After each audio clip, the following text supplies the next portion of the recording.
We've been hearing for years now that China is cheating, that they've rigged the system, broken the rules, stolen their way to prosperity. You'll hear terms like forced technology transfers, intellectual property theft, state subsidies, dumping, currency manipulation. And yes, these are serious issues.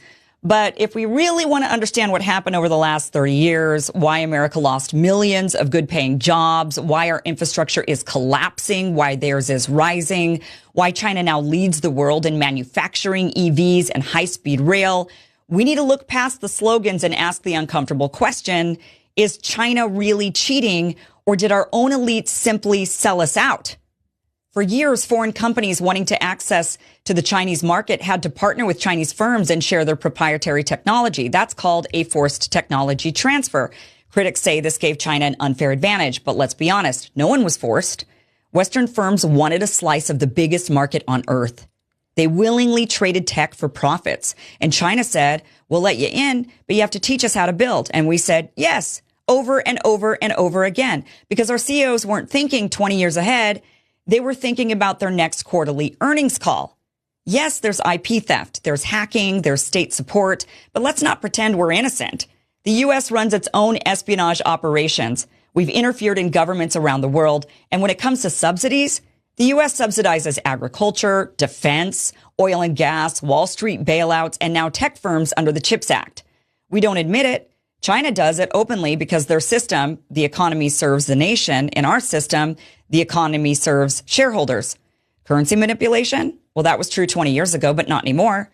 China's actually spent the last decade propping up its currency to maintain stability. And non-tariff barriers, yes, China plays protectionist games, but so does everyone else, including us. We ban chip sales, restrict Huawei, embargo countries, and rewrite financial regulations to serve American interests. The reality is this.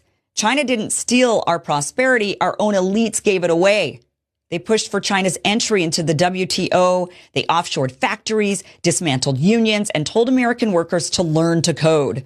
The steel towns collapsed. The textile mills vanished. The auto parts industry got hollowed out. But the Dow Jones hit record highs, and that's all that mattered. And what did China do with its surplus? It didn't hand out stock buybacks. It didn't pump the money into speculative finance. It built high-speed rail, smart cities, new energy grids, entire industries from scratch. And what did we do? Well, we built financial bubbles. We gutted public schools. We defunded infrastructure. We gave tax cuts to the ultra wealthy and told everyone else to tighten their belts. And now we think tariffs are going to fix this? Tariffs are like putting duct tape on a collapsing bridge. They raise prices, disrupt supply chains, and they invite retaliation. They don't build new factories. They don't create a workforce. They don't fix our broken system. At best, they're a pause button. But we don't need a pause. We need a reset. The only way forward is to rebuild this country from the ground up. That means a national industrial policy, one that actually names strategic sectors and invests in them long term. That means infrastructure on the scale of the New Deal, not pothole patchwork. It means vocational training, apprenticeships, and skilled labor being treated with the respect it deserves. It means breaking up the monopolies, punishing offshoring, banning stock buybacks, and rewarding companies that build here, hire here, and stay here. But instead of doing that, instead of focusing on America, what are we doing? We're talking about war with Iran. We're dropping bombs on Yemen. We're spending billions, waging proxy wars on behalf of a foreign government while our own cities look like war zones.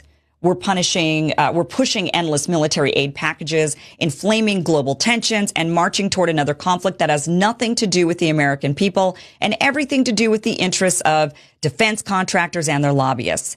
And when we're not trying to start a war, we're fantasizing about expanding our empire, making Canada a U.S. state, buying Greenland, stationing troops on every continent, guarding pipelines and mineral routes while our own border is a disaster and our veterans sleep in tents.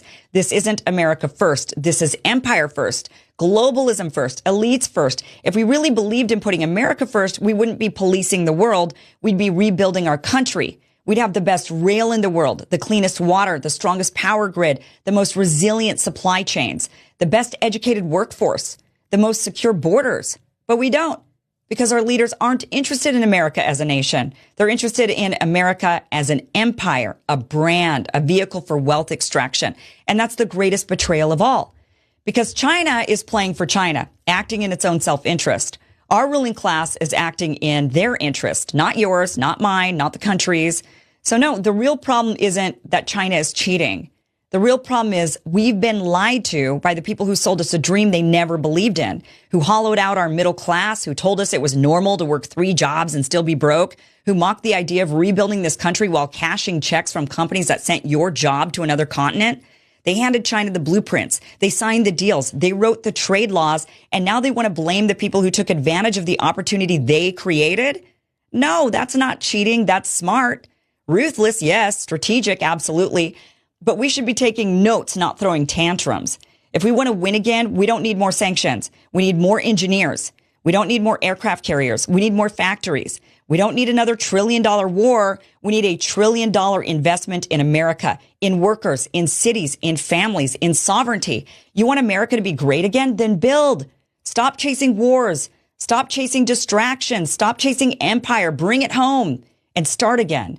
That's the real America first, and it's the only way forward.